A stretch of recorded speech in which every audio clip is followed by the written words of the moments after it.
All of us need to understand our dopamine triggers and where are we on that metric. Personal eminence is that brilliant quality, skill, characteristic that you have where you are simply the best version of yourself. This is something that you do best and you consistently work on to sharpen it. In today's world, when Elon Musk says, "Show me the code, don't tell me where you worked, how long you worked, where you studied," that is a very, very epoch-making statement. Welcome to this episode of Free Thinkers, and I am Saket Verma. The world has changed more in the last 20 years than perhaps 100 years preceding that. We live in a VUCA world, volatile, uncertain, complex, and very ambiguous. The reasons have been forces of technology, both infrastructure value and consumer value, urbanization, and free trade, to name a few. Now, these have had profound implications for the person on the street. The average person is going through the second and the third order implications of these changes. For example, we have now exponential rise in mental health challenges as compared to the infectious diseases at the early part of the 20th century. We have a winner takes all economy where you have more of have-lots and have-nots than haves and have-nots. So communism is watching and turning in its grave, perhaps. So how do we negotiate and surf this new world? How do we manage our life better? What I suggest is a balanced scorecard approach called H2C framework. I've been using it for the last 2 decades and it has worked well for me and some of my friends. Let's dive straight into it. Let's start with the all-important element in the scorecard. And the first element is health. Health, for me, is spiritual, emotional, and of course physical. On the spiritual health, I strongly recommend resources from YouTube, especially in the areas of Vedantic thought and particularly Sankhya Yoga. For most of us, we are blessed in today's world. We have easy access to the Vedantic thought in the form of the audio from Jiddu, from Osho, and a host of other learned gurus. We also have the translated versions of most of the Upanishads, which we can go through on the social media platforms. So that's about the spiritual health. It will lead us to understand and perhaps experience for the lucky few what is the world all about, who are we, and how are the two connected. This is the most fundamental question the humankind has been trying to address, and it should address that. Second being emotional health. Emotional health today is largely, in my view, driven by the dopamine dynamics in our body. All of us need to understand our dopamine triggers and where are we on that metric. Are we dopamine addicts and are we running on the treadmill, or are we really living a very healthy emotional life? I strongly recommend people to go through literature. The key book here is Dopamine Nation, which has been a bestseller, or go through the various resources on YouTube and other social media platforms. Know your dopamine status. The third, last but not the least, is physical health. And I think on the physical health side, what is more important for people above 40, which is not really getting the due importance, is the body mass preservation, the muscle preservation. So are we working on exercises which really strengthen the muscle mass and we are able to tackle the erosion in the muscle mass? So treadmill is not going to lead us anywhere, both figuratively and literally, rather too much of treadmilling. What is important is light weights and stretching, definitely for men and women above 40. And this, I think, is another area which needs more consideration and action than what it is currently being given. The second element of the scorecard is what I call home. Home is largely about relationship. And for most of us, it's a relationship between us and the seniors, the previous generation, as well as the relationship between the next generation, which is our juniors. And of course, not to mention our partners and our friends. Now, I believe that our generation, which is the one born around between 70, 75 time frame, is sort of at a difficult place because the previous generation comes from a very different world with different sensibilities and sensitivities. Those born between say 1940 to 1950, 55, as well as we have the second side of the equation, which is our kids and our juniors, which again come from a very different world with very different sensibilities. I think the two levers most of us can use is honesty and empathy. I think honesty and empathy go a long way in negotiating the challenges we face between various generations, and we are the ones who have had, I think, the really in a certain way a very high pressure kind of professional life, because India opened up in mid-90s and many of us worked in larger organizations where there was a different kind of a work pressure never seen in the public sector or the kind of economic environment we had pre-1990 or in those ages. So this is a kind of a difficult place for our generation, and I think the best way to really enjoy and make the most of the relationships is honesty and empathy. So we come to the very important next element of the H2C scorecard, and it's related to professional work. Now, professional work, three things stand out for me in today's work. Point number one, are you selling your soul to money at the start of the career? Point two, we'll talk about professional pivots. And third, we'll talk about portfolio careers. So let's talk about selling one's soul to money. Now, this applies to the formative years in one's professional career, the starting years, when most of the young ones I see today, so they would rather get into high-paying jobs than be honest with their true strengths and above all true interests. So it's a trade-off between getting more money now in a particular profession versus starting at lower compensation in areas which you believe are very close to your heart and go by your strengths. There are so many examples. If you ask ourselves, our friends, you will get more answers on the side of error in my view than on the side of doing and pursuing what one always wanted to. So I think from our professional work element perspective, for the ones in their formative years, I think today's world offers much more opportunity and safety net to pursue one's areas of interest, strength and passion, which can ultimately be aligned to one's calling, which we'll discuss as element later on in this podcast. And I think that is where the key answer lies, having that courage and conviction to follow one's dream right at the start of the career.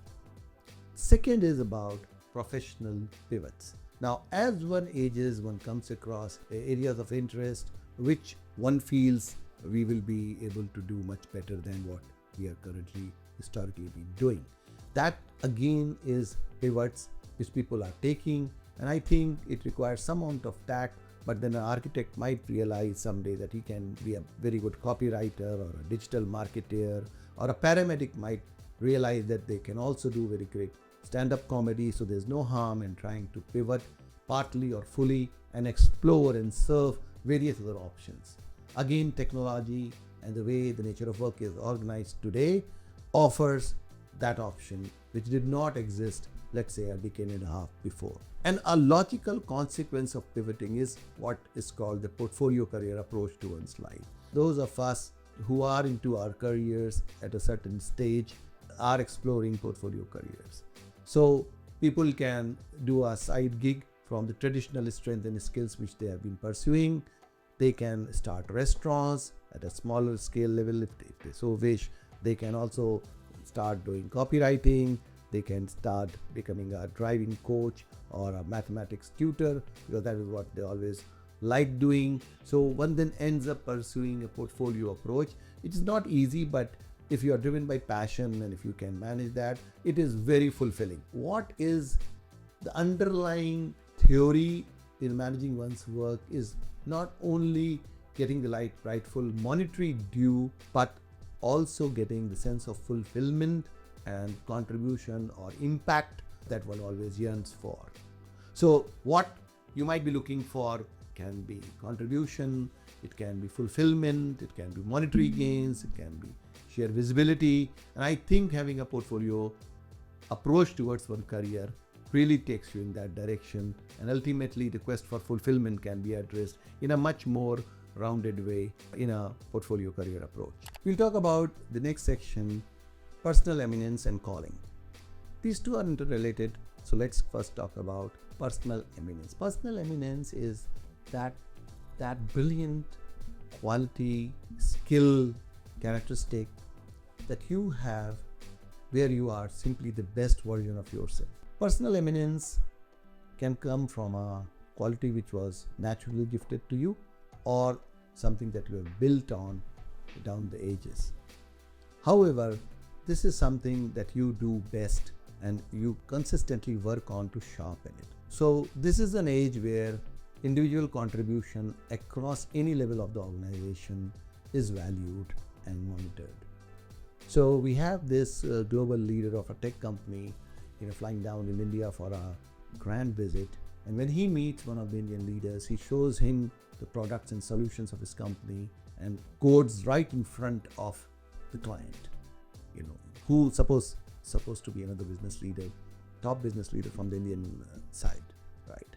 The point is that the CEO of this multinational company is still demonstrates on how to do the very basic stuff in a great way, in a very skilled way, and he is there right at the top of his game. So being at the top of your game is what personal eminence is all about. That you are not dependent on hordes of managers or colleagues to get something done. So what is that one thing where you can demonstrate your personal eminence? Now that can come from the natural ability which is honed down the ages, or it can be derived or built as one works one's way up the ladder, or whatever profession you are working at. So I think in today's world, when Elon Musk says, show me the code, don't tell me where you worked, how long you worked, where you studied, that is a very, very epoch-making statement, right? Show me the code. That is one symbolic dialogue or declaration for personal eminence.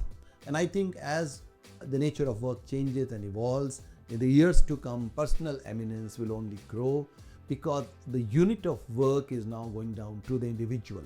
Because individuals can run organizations. There's the internet, and as Naval Ravikant says, you can leverage the internet. In the ideal world, there should be as many businesses enabled by internet as there are human beings on the planet. So what he's talking about is nothing but personal eminence. That are you being and doing the best version of yourself?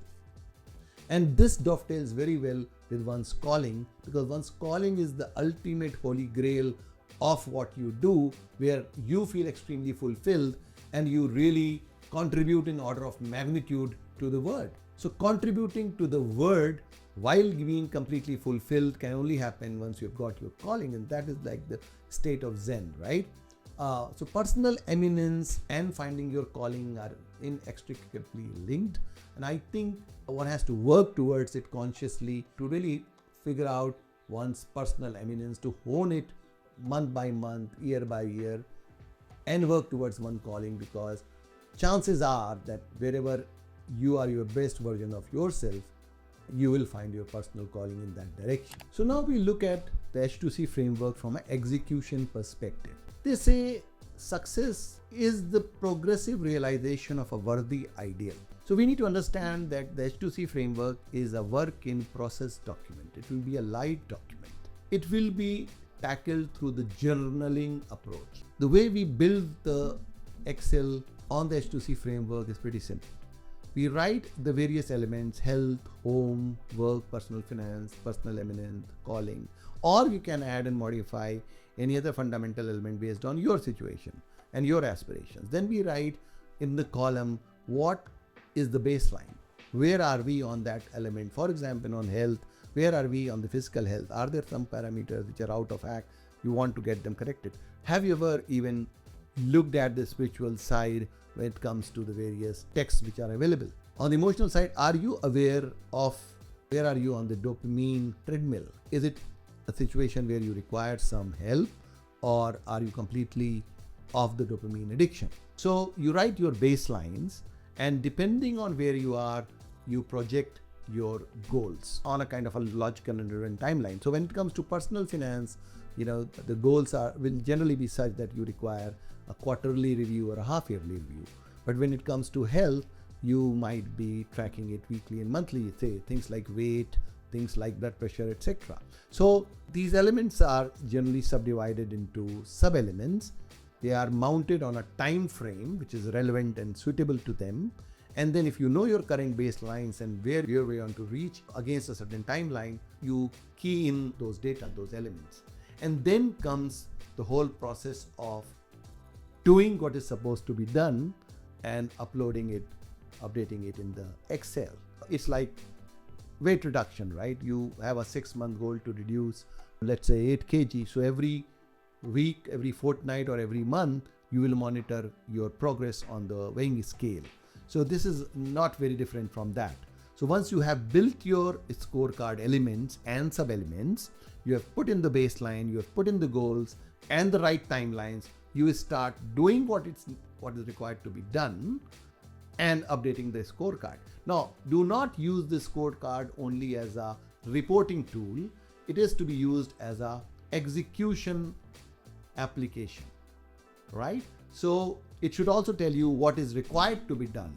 And then once you have executed on that, you update and monitor your progress over lumpy sums of time. The obsession should be in working those actions, which should then reflect in the results in the scorecard.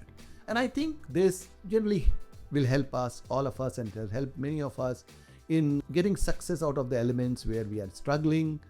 This will help us being more successful in overall life and profession and relationships, and ultimately living a more fulfilling and a contributory life towards the society. So friends, I hope you liked today's episode of Free Thinkers. We talked about H2C framework, and I'm sure you will benefit from it. In the next episode of Free Thinkers, we'll come up with some new idea, some new thought. Until then, keep tinkering and stay safe.